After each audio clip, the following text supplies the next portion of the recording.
How do we find the collaborators? Today's video is questioned by Joanna. I'd be really interested in knowing how you met your indie crew, how your collaboration happened, or maybe you have tips on how to find the right people to make a film with. Thank you, Joanna, for suggesting this topic, and in today's video I'm going to share with you the stories behind where I find my indie film crew to make my feature film. Today's video is going to be another coffee chat, which means I won't put any insert in this video, and you can totally put me in the background while listening me chatting with you.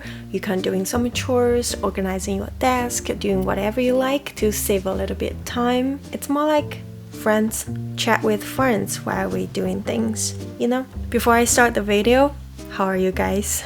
If you are new here, my name is Nani. I'm a writer-director based in Los Angeles, and then last year I just released my first feature film in the United States on Apple TV and Amazon. I also have a news to share with you that my film is going to be released in Taiwan soon, specifically February 17th. And if you happen to be in Taiwan, you can also check out the film. And I'm very excited for this because half of my crew is from Taiwan. I'm so looking forward to share the film with their friends and families. And yeah, it's just feel like a very personal place to be able to release the film. Okay, now grab your hot drink and then let's start the video.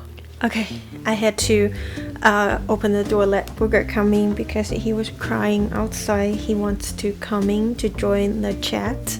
So let's just have him to be here with us. So in today's video, I'm only going to share with you where I find all the above the lines for my first feature film, which is all the key positions, the key crew, and the key cast. The reason behind it is generally as a producer, your job is to go out seek all the key positions, people that you want to work with, and then they have their crews for their department that they like to work with or they used to work with, and then they will automatically bring those people on board to join the project. So I didn't go out to seek every single position for the film. I only went out to seek key positions for each department.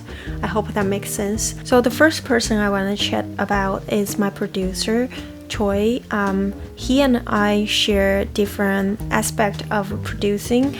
He is more of the person bringing in crews and also equipment, and also oversee the production during the production while I'm more focusing on directing. So I met Choi a long time ago, even before I had the idea of making this film.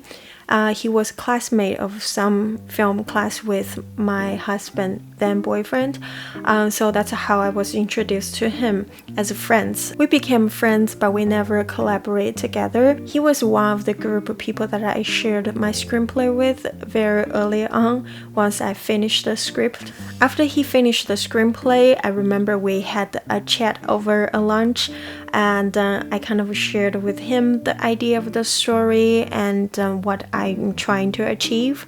And then he also shared what his vision about the story, and then we kind of hit off right then very quickly, and then decide to produce the film together. And he played a huge part of this project, bringing a lot of crews and equipments and resources, things like that, and I'm very grateful. And then the second person I want to share with you is actually one of my leading actresses, Kathy. She is playing the daughter in the film. I met Kathy through our mutual friend, Susie. I hope it's not too many names for you to keep track of. I was invited to a short film screening for a film school graduation, and I saw Susie's film screening there, and I really loved the film.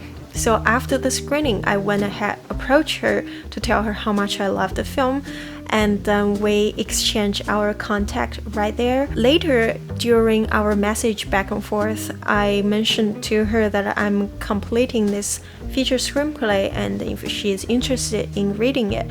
I shared my screenplay with her. She read the story, and she told me that when she read the script, there was an actress in her mind that she felt it's going to fit this character. That's when she shared Kathy's contact with me. And then the interesting part is Susie and Kathy never worked together. They met during a casting session when Susie was helping out producing a short film, and then they never worked out for that project, but Susie really liked Kathy during the casting session, so she got Kathy's contact, and then they kept in touch, became friends, and then that's how we got introduced to each other. And then I emailed Kathy's my screenplay. After she read the screenplay, I remember we went to a bakery, she was carrying her dog, and then we sat down, chat about the film, and then that will lead to how did I find my another leading actress, which is the mother character, and which is a story I already mentioned a couple times on this channel, but bear with me, I'm going to quickly go through it again. Grace, which is the actress for my mother character, she is one of my favorite actresses. When I was growing up, I watched almost all her TV shows. I loved her dearly. She also was in a couple of English films in his earlier career years. Actually, when I was writing the script, all the visual reference that I was using her picture. Use her as my reference to write this screenplay. Not necessarily the personality, but more of the temperament, the feeling that I'm getting from her. When that day I met Kathy in the bakery, we had a chat.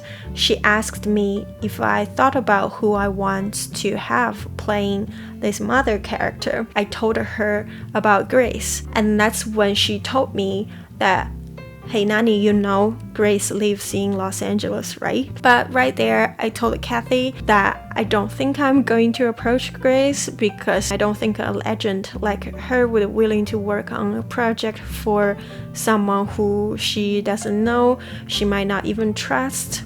So that was it. But the seed has been planted in my mind. And we went through the entire casting process, and it was very, very difficult to cast someone in her age in Los Angeles speaking Chinese. And we couldn't really find the person that gave me the right feeling. It's almost out of desperation of want to make the story work. Under Kathy's encouragement many times, I decided to reach out Grace's agent and email them, and it was very nerve-wracking.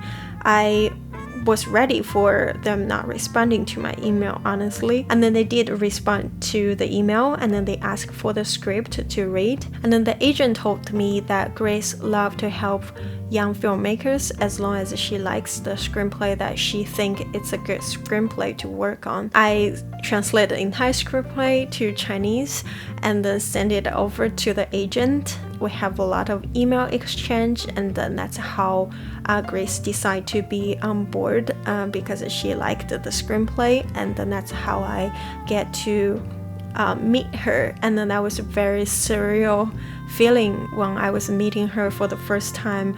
We sit down and then discuss about the entire screenplay, and then she already marked entire script with notes. That was just like the first time I sent her the script to read, and she already studied the whole thing, and then she was prepared and then chat with me about her thoughts about this character, things like that.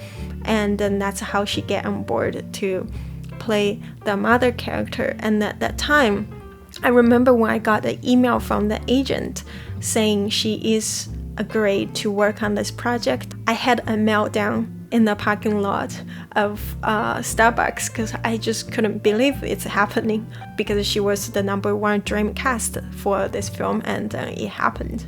And that being said, here I am having my 2 leading actors for the film and my producer. And next person I want to share with you is my director of a cinematographer, and then that's actually my husband. Then he was still my boyfriend. I met him back then when I was in film school.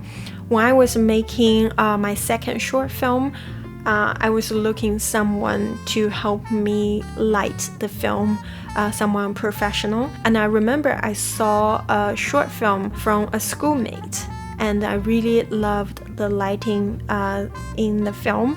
So I asked her for a recommendation if she can give me the contact for her gaffer for me. And I contacted him, shared with him about my short film screenplay. That's how I hired him, become the gaffer for my second short film. And I really loved the result of the lighting itself. And then later on, when I was writing the feature film, we already become very close to each other. I shared a lot of ideas about the story from the very beginning with him. He read all the drafts, so he kind of already involved in this story from pretty early on stage, the development stage, and then naturally he progressed and become the DP of the project. And next person, my production designer, Henry. So I met my production designer from a project that I worked on. I think it was for maybe Grape.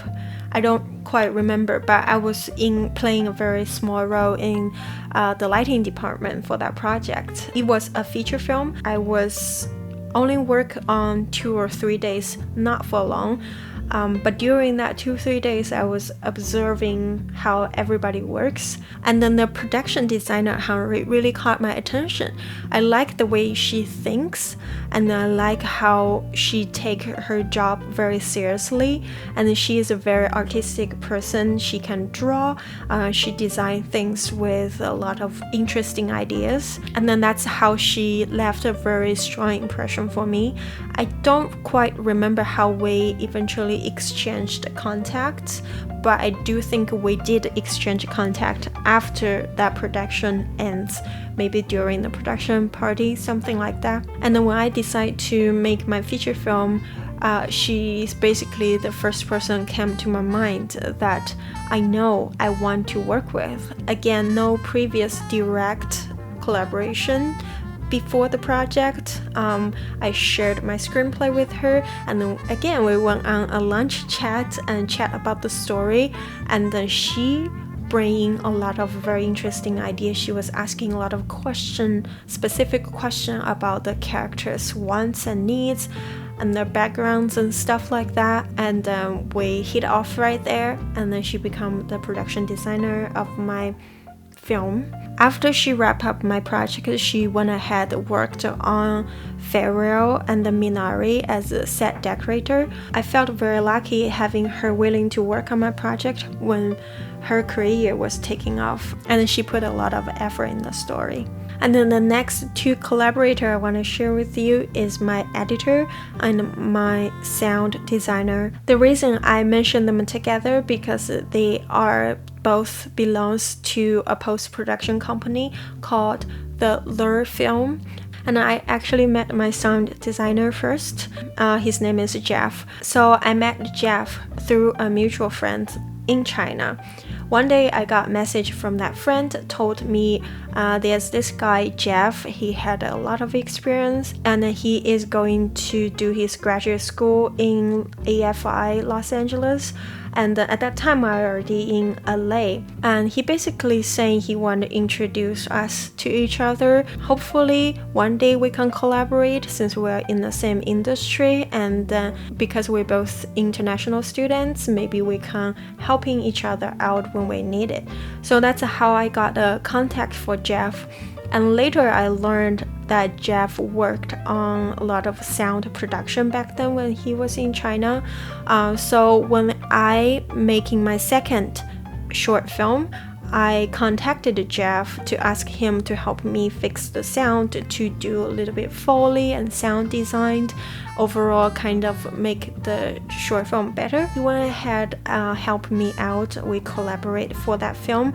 I really loved the result. So naturally, I contacted him again when I was about to do my feature film. So through Jeff, I met my editor, Meng Le. She was kind of building this post-production company with Jeff together. But at that time, because a lot of people know I'm making this feature film, so they gave me a lot of referral to different editors. And I did contact all the editors, asked for their real demo, and I watched their demos carefully, kind of chat with them one by one. and that's when I decided to work with Le after watch films that she edited, and I really liked her style, and that's how she come on board, become my editor. And then the last but not least, I want to share with you where I met my music composer, Wei Shang. I met her through a film festival. So again, because of my second short film, it was selected to Los Angeles Music Film Festival. It's this festival each year. They select, I believe, 5 to 6 short films, and then they will pair the short film director with the pre-selected music composers together, pair them together randomly, and then they collaborate together to recompose music for the short film. And then the composer will go to rehearse with orchestra, and then on the day of screening, this is very fun, they will project the short film on screen without any music, and on the stage there will be the orchestra there to basically playing out the entire soundtrack for the film in the background. That was a very fun collaboration and learning experience. So my film luckily was selected to that film festival, and I was paired with someone else, and we kind of collaborated and then played during that festival. So on the day of the screening, there was another short film was screening. I happened to know the director, and then I also loved the composer for that film. I loved her music, so I decided to ask the director if he can give me a referral to the composer that was paired with him, which is Wei Shang. That's how I got the contact with Wei Shang, and then we kind of chat a little bit. She shared me her demo reel and her other work, and that was pretty much it. Until probably a year and a half later, I contacted her to tell her that I'm making this feature film, and asking her if she's willing to try it out to be part of this film. And then before I contact her, I actually went ahead contact several other composers I met in different occasions, some from mixers, filmmaking mixers, some through film festivals, stuff like that. And then they all kind of back and forth chat with me, and then some of them I even gave them a scene from the film, and then they went ahead kind of composed a rough draft, and then that's how I kind of testing out whether or not I like their style or the way I collaborating with them. And then that's how I came to the conclusion that I want to work with Wei Shang. So there was a little bit trial and error, and then testing out different people, more like an audition process as well. I hope that makes sense. Okay, my camera died earlier. I wasn't expecting just sharing above the line story can make the video so long. But I do want to summarize this video a little bit, because Joanna was asking me if I have any suggestions or tips on how to find the right collaborator. I want to be very honest here that I'm still in a learning process, and I feel finding right collaborator, it's something that's really difficult to figure out. But I find it's very interesting. Through seeing how I find my collaborator for my feature film, we can see the pattern there. It's really highlighted the importance of reaching out to people, going out social, and also have a faith of how you feel about someone. Because all the people that I collaborate for my feature film are either come from previous collaboration for my short film, so that's previous experience already, and then they are often referred by other people or through people that I met in some social setting like film festival, film screening, and then I loved their work and I reached out to them as a stranger to kind of introduce myself even when I was having nothing, and then trying to make friends there. It's not like you making a very close friendship and keep in touch all the time with all of the people, but more of building that list of people that you can keep in mind, that you respected their work, you liked their work, And then maybe one day when you have a project going on, you have this list of people that you can reach out to. And then the third, it could be people that I worked with on some project, maybe not directly collaborate with them, but I've seen how they worked and I liked them. And then that's also a good opportunity to reach out, introduce yourself, and then kind of building that contact there as well. And then another thing, when I decide to work with someone, we often sit down and chat about the script, have some close discussion about the story, and to see if we can find some connection there. This is more like an audition interviewing process. It's more of two artists together exchange thoughts. It's like finding a right partner. I think at that moment, the judgment would be your gut feeling, because it's really hard to tell. Sometimes finding the right person, it's not only finding the right style, but personality as well, that if you can really get along, that's very important too. Another thing is some of the people I worked with, I did request their demo reel. Again, it's also like an audition, but in a very informal way, that I viewed their previous work to determine whether or not I want to give a shot. But all of those, at the end of the day, it's come down to my own judgment, which I think that's one of the very difficult thing to do as a producer. And then sometimes it's about making difficult decisions as well. I did made wrong choice about this film as well, and I have to let certain people go. And then that's really challenging me, especially I'm a people pleaser. It's really hard to deal with this kind of conflicts and to balance between collaborating with people and maintaining a friendship. It's very difficult. Yeah, I feel this entire process is more like a trial and error. I pretty like the result that I'm getting right now, and I built a lot of close friendship throughout this film. I learned a lot through those collaborations. Yeah, I hope some of the stuff I chat about today are interesting or helpful for you. And if you like this kind of coffee chat, you can click right here. There's the entire playlist of it. And then thank you so much for watching. Be patient, be present, stay creative. I'll see you next week. Bye.